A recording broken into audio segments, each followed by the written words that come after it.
Today I'm going to attempt a paper sunflower on the Cricut Maker.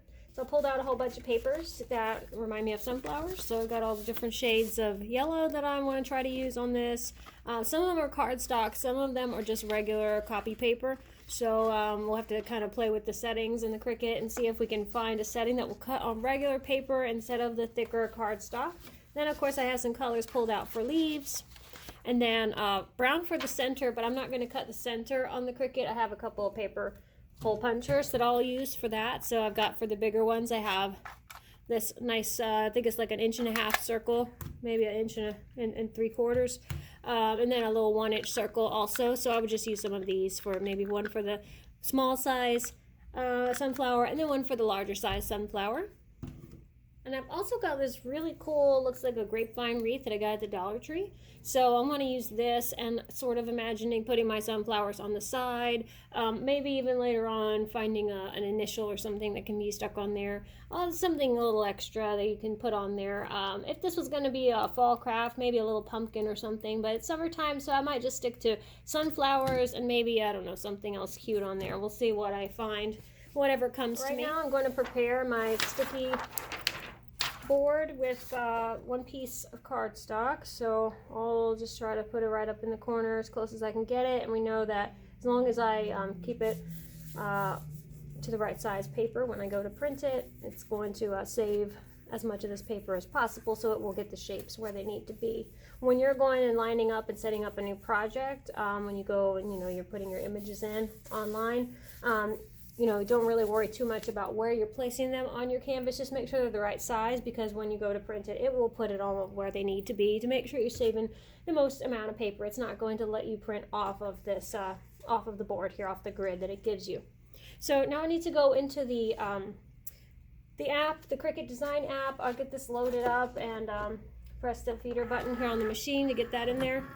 And I need to go into my app and find the image of the sunflower shapes that I found online. So we'll go and do that right now. So let's start by going into the Cricut Design Space app. These are projects that I've already made. So the sunflower one is right there up at the top that I'll be using if you needed to search for something, because it only does show you a few on here. So you're not able to see all of your projects that you've ever set up. So if you're looking for something that's not there, you could just go and type it into the bar. I could type in summer, and then I'd see all the things that aren't showing me that I might have titled as summer. So let's put in sunflower because that's the one we're looking for. Whoop. And then select this one right here. Okay, so I've already sized them to fit the paper that I'm going to be using, so we can click Make It. We can see if it is setting up on the right size paper, which it is not. It's assuming we're using a 12 by 12. We are not. We're going to change that. We're using an 8.5 by 11, so select the one you're using or closest to it. And now it's set ready to go because it knows that we're using the paper vertically, and we're ready. Okay, hit continue. Let's pair it. We're ready. Make sure you're close to your machine when you're doing this so it can find it. So I'm seeing here that it gives me different options for the type of paper. The first one is cardstock as an option here, which is what I'm using. So we'll select that one, but I do see that the lighter green one here that says paper, that's the top of the square is light green, and it says paper, and that would be just regular copy paper. So so that's the one I'll use for my thinner paper, but on this one I just need them to be just on the cardstock. So we'll select the first option. I'll press the feeder button that is going and blinking right now on my machine.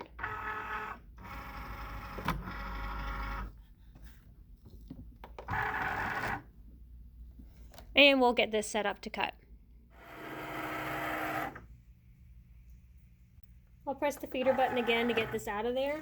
And I know I printed 3. I might not need all 3. I might. It's going to be the back part of the flower, so I'm going to start with the darker color, so the orange, and then I'm going to work my way up to the lighter color. So I've got, 5 different shades here, so I'll be working on all of these and I'll get them all cut. But if you want to just use what you can on the paper and cut as many as you're able to, why not? Because then you can, you know, have more flower shapes that you can put in a bag and save them for another day. So let me go ahead and get all my other papers loaded and set to go. I'm going to keep them all the same size. So I think I could probably use this larger circle in the center of them. I might print some as I get to the lighter color yellow. I might print some of them a little bit smaller, just resize them in the app. But let me get all of these cut and then I will get some glue and show how we're gonna assemble them all. It is nice to use a little tool or something like this. You can shimmy underneath it to go around the edge gently so you don't accidentally rip off any of these little petals. So it's nice because this is made to be a cutout, and I think I just searched for clip art flower cutout or something like that, and it found me just the darkened shape of it. But it lets you fold these up so that your flower can look nice and full instead of flat. So I thought that was kind of a cool option that it gave me there. Now, I've got my flowers in little stacks. I've got them all prepared like this. I have 3 little stacks, and each stack has 5 different shades, and they're going from largest to smallest. Some of them are the same size, but you can just offset them a little bit when you go to glue them together. But I'm going to put those in a pile and get my leaves ready. So I have some greens. I'm going to use a couple, maybe the more natural looking greens, and I also have some leaf stencils set up, and that's a project that I have saved in my Cricut app. So I'll get this loaded and then we'll go into the app and find the leaves, and then I'll kind of show how I arranged all of those and make sure that our paper is set to the right size, and we'll go and print these. Now let's go back into the Cricut app and find our leaves. So we'll go up into the top again, projects, we're going to search. It's nice that it's saved the latest one in there for us, so if we needed the sunflower cutout again, we've got that. But I'm going to put in here leaf, and then there's the sheet of leaves that I've prepared, and they're different sizes. I'm not going to go crazy with the different layers and levels of these because they're just going to poke out just a few of them behind the flowers. So I can hit make it. Thinking some of these will have to go because I have too many for the size paper that I'm going to be using. So let's just go back. Let's take a couple of these off. We'll X out of that one. We'll X out of that one and that one. Okay, let's see if we've got enough now. Change the size of our paper. 8.5 by 11. And now we're perfect. Okay, we even have room for a couple more, so if we wanted to go back and add those couple more on there, we could. But I think that's enough leaves for this one shade of green. I'll do another shade of green after that, and then we'll just layer them and make them look real pretty coming out of the sides wherever we feel like there should be a leaf. So I've got my 3 sets here. I've got all the ones that go together right here. I think these might be the largest ones actually. We'll just swap these out. And then my medium ones, my small ones, they're just very slightly varied in size. The leaves are a little easier to tell. But I gave each one 3 leaves, and then I got a glue stick to assemble everything. I will just punch out some centers, so I just need 3 centers using this right here. So we will just get those cut out. And see how they look in the center there. And see which ones go. Maybe use the bigger one. Just see if we need them. That could go in this one right here, I guess. And if we trim this one up a little bit, I think it could work better in our medium one. You could find centers, you know, you could make a circle, of course, with the Cricut. There's shapes in the app that you could just size to fit what you want, but these punchers they work just as well. All right, there we go. So we got 3 different sizes, and that's perfect. I also pulled out a Sharpie because if you want to do little, you know, little something to look like seeds on there, use a darker brown or something and do that. And I also pulled out some rhinestones because if you want, maybe your center one could have some shiny rhinestones instead of these, or just a little something on the center to make it stand out a little bit, so you could do something like that. Alright, and we'll just assemble using the glue stick. So let me go ahead and get started on that. I've also got the glue gun plugged in because I think that once I start bending the petals up, I think we'll kind of need some glue to keep our leaves in the back to make sure the leaves stay where we want them to be.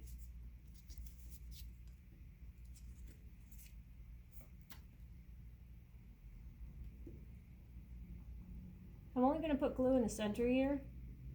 And I'm going to start with my biggest one. Just flip these over so they're easy to grab. And then put your next biggest one. You might choose to offset them just a little bit. However much you want, just make sure they're centered. Okay. We won't bend up our petals just yet. Just kind of keep doing it this way, putting the glue right in the center. Offset your petals so you've got them going in between your last ones and not right on top of. And also make sure that your circle part in the middle, the center, stays even as well. All right, offset this one enough so you can see, you want to see all your colors back there. So that's pretty good. And some of these are really thin papers, so they stick really well. All right, so you see all of our colors on there. And then starting with the one on top, you can sort of bend your petals up, and they do kind of find their place where they're supposed to bend because of the circle in the center, so that's kind of stopping them from bending anymore. And you can make these bend as much as you like. Of course, you'd want to bend them all individually, and then go back and kind of fluff gently so you don't tear anything. Okay, there's that one. Go around and do your next one. As long as the one in the back is either the same size or a little bit smaller, it'll be really easy to do this. It'll work with you. Fold where you want them to fold. Okay. This is a really thin paper, so be careful on the thinner ones. Unless you're using all cardstock, then they're all just as thick, and that's a little bit better, a little easier. Still kind of trying to hold them all up so they hold their shape. And then your next round. I'm going to tell that I had something on the back of this light orange paper because I see the lines as I'm flipping them over.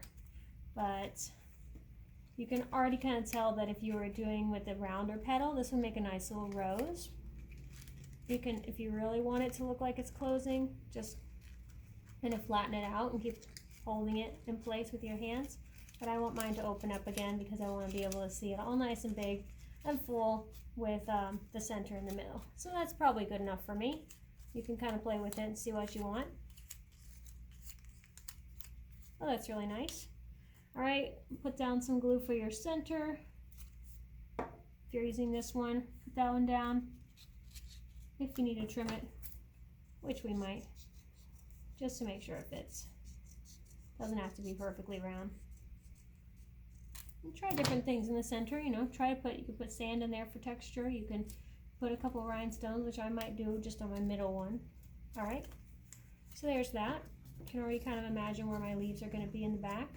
I think I am going to put some hot glue though for my leaves, and since I got 4 of them, I'm going to do them this way. Kind of, oh sorry, I've got 6, so I can do them like this, like that. So then I'm going to just put a little bit of hot glue to secure them in the back.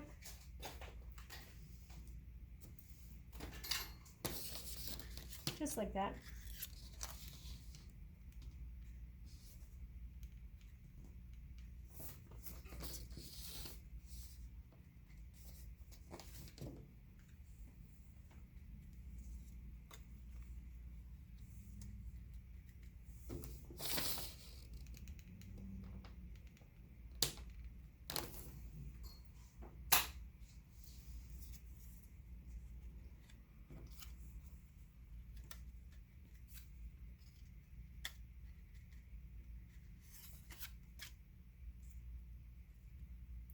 Pull these cobwebby hot glue strings off there. All right, so then I'll set this one aside because when we go to attach it onto the grapevine wreath, I'm going to hot glue it on there just to make sure that it doesn't go anywhere. So we'll set that aside, work on assembling all of our other ones in the same way, and then maybe decide if we're going to put a bow or something else on here as well. I'll just kind of lay them out where I want them to be. And they'll be a lot easier to stick down now that they have such a nice, sturdy backing and the leaves on there. So let's kind of just put our center one first, because the others are going to have to overlap on top of this one because the leaves are so big, which is nice. It gives us a little something we can stick it down on. So there we go. Put them as close as you like, but I'm just going to do this on half of the wreath. And the last one, just get a little glue on the grapevine wreath and just kind of wedge it in there like that. And then I think I will add just a little bit of hot glue wherever I want a rhinestone on here.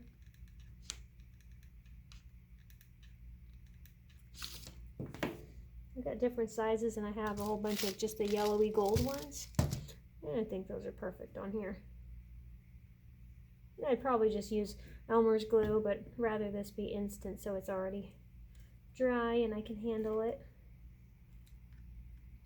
If you wanted a color on here, maybe some kind of a plaid or maybe a blue ribbon. I think blue always looks nice with sunflower yellow.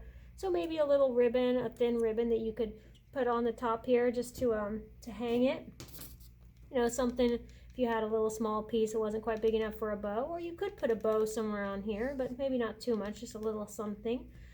Just to add a little extra color. Or if you had a little wooden letter, you could stick that somewhere in here to put an initial, the last name that could hang on your door like that. And these are cool. Some of them are clear, some of them are gold, like a shiny gold, and that's really neat. It's just on one of them, I think, just in the center of the one. Pull your little hot glue strings off there. Yeah, I think you could just put a little thin ribbon to hang the top there, and it would just sit on this side. And this is a really easy one. It's really cute and simple. I like that.